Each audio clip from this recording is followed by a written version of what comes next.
Quand je préparais un petit peu le texte de tout à l'heure, je pensais un peu à Brivette. Traverser et faire une marche.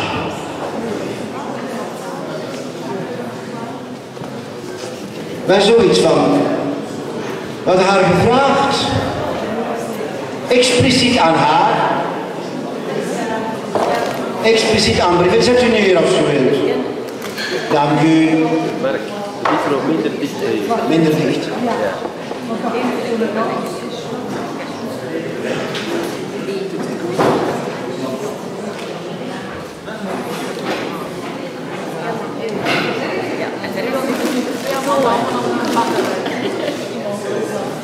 Wat in haar gevraagd om in haar leven als een doorgaan, een oversteken van het een naar het andere, in de beproeving van het door en oversteken, hoe zij altijd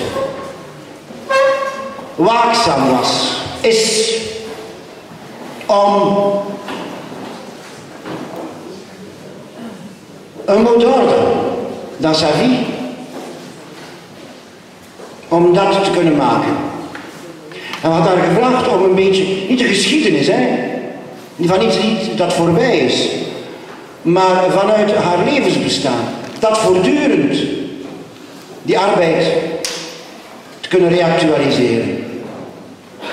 En dat zal ze proberen ons te verhalen. We hebben haar gevraagd om niet te snel te spreken. En je hoeft dus niet bang te zijn. En met opzet een beetje, hebben we gezegd van die tekst niet te laten vertalen. Want het is ook een poëtische tekst. Dus je moet die tekst niet verstaan. Luister het gewoon. Later komt er wel een vertaling.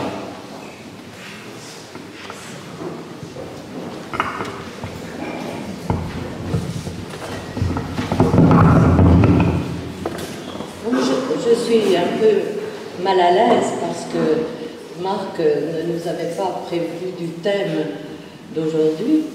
Alors il m'a dit, vous parlez de votre parcours. Alors je serai en marge de la marge.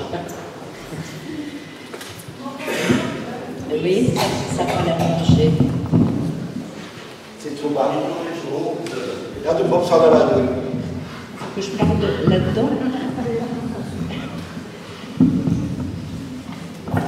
Prends ton temps. Non, ça va. Voilà, ça va là. Bon alors le parcours, bien obligé de... J'ai fait essayer de mettre un peu au clair mon parcours. Alors mon parcours, ça commence d'abord par la guerre. La dernière guerre mondiale, bien sûr, pas celle d'avant. Alors, les hasards de la guerre m'ont projeté dans une région de France que je ne connaissais pas, que je ne connaissais que sur une carte. C'était Brive. Alors, je me suis trouvée projetée dans cette ville et j'y ai vécu des moments. Je ne savais pas que je ferais des rencontres qui changerait ma vie. Cette ville, pendant une courte période non occupée par les Allemands, était le refuge d'individus indésirables et dangereux. La fréquentation d'une école fut pour moi l'occasion de rencontrer ces gens indésirables et dangereux, qui étaient la plupart des militants qui avaient appartenu à des partis politiques, aux auberges de jeunesse avant la guerre et des juifs qui étaient réfugiés là pour quelque temps. Alors ils sont devenus bien sûr mes amis. Et alors certains vivaient dans la clandestinité, d'autres malgré le danger tentaient de faire émerger un peu quelques fleurs désert, où rien ne pouvait certainement pousser un jour. Et alors cet apprentissage, pour moi, ce fut un apprentissage, avec des périodes très sombres, ponctuées par des rafles qu'on n'avait pas pu éviter, et puis d'autres moments plus légers. Et puis, je suis revenue à Paris à la fin de la guerre. Non, même pas.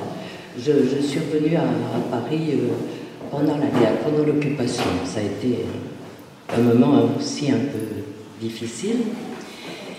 Et il y a eu la libération. Et au moment de la libération, bien sûr, il y a eu une effervescence politique, culturelle, où ça fleurissait partout, les mouvements de jeunesse, les auberges de jeunesse qui avaient un peu, qui a fait le nettoyage un peu des cadres qui avaient collaboré.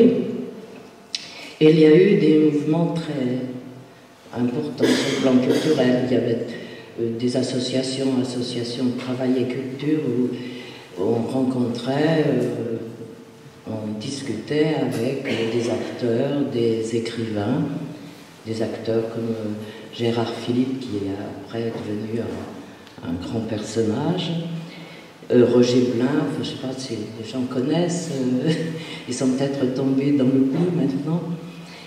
Mais enfin, ça a été une effervescence, ça a été très important. Alors j'ai participé à ce moment-là aux activités politiques, culturelles, théâtre, marionnettes, etc.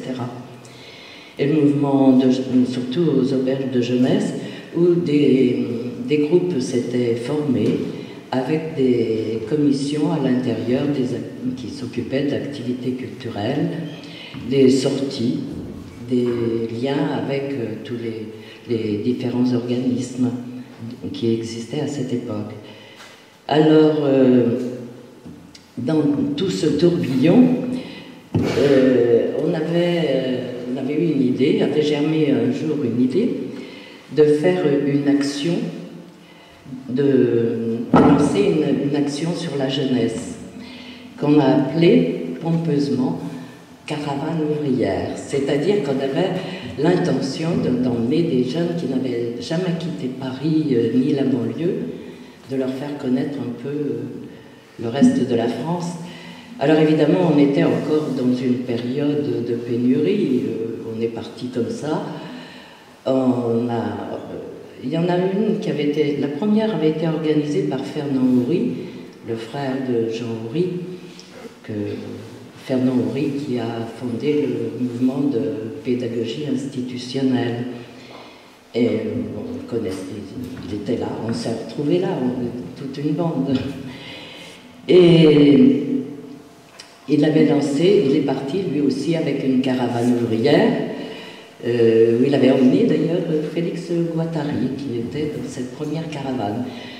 Nous, dans notre groupe, on avait dit, on va faire le tour de France. Lui, il avait été dans, je ne sais pas où il est allé, nous on avait dit, pourquoi pas partir, faire le tour de France. On a trouvé un camion,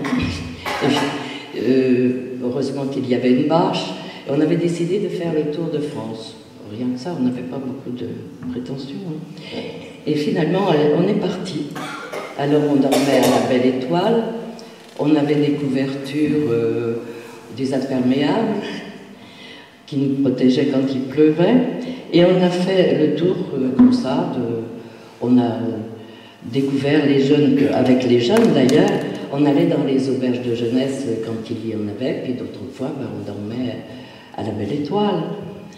Alors on a découvert comme ça la Bourgogne, les lacs d'Auvergne, la Provence, la Côte d'Azur, on dormait sur la plage, c'était formidable. Et on a mené comme ça une vie collective avec une dizaine de jeunes, on était 4, on avait à peu près tous le même âge, d'ailleurs on disait les jeunes, mais on avait quelques années de différence. Et on a vécu comme ça pendant un mois. Pour nous, ça a été une aventure et pour les jeunes aussi. Et alors comme il y avait, on devait faire face aux difficultés matérielles, il n'y avait pas de conflit dans cette vie collective, on était obligé de faire face aux problèmes matériels. On rencontrait des gens inconnus, des régions inconnues, alors c'est bien que ça s'est passé comme ça, très bien, sans conflit. Mais pour les jeunes, d'autres horizons s'étaient ouverts quand même. Alors après, j'ai appelé ça mes années d'apprentissage parce que c'était un apprentissage. On ne termine jamais l'apprentissage d'ailleurs, je continue. Alors j'ai continué, et puis, je ne sais pas, je me suis retrouvée balancée, responsable d'une commission culturelle dans le groupe, je ne sais pas pourquoi. Enfin, peut-être que c'est à cause de ça qu'un jour, on nous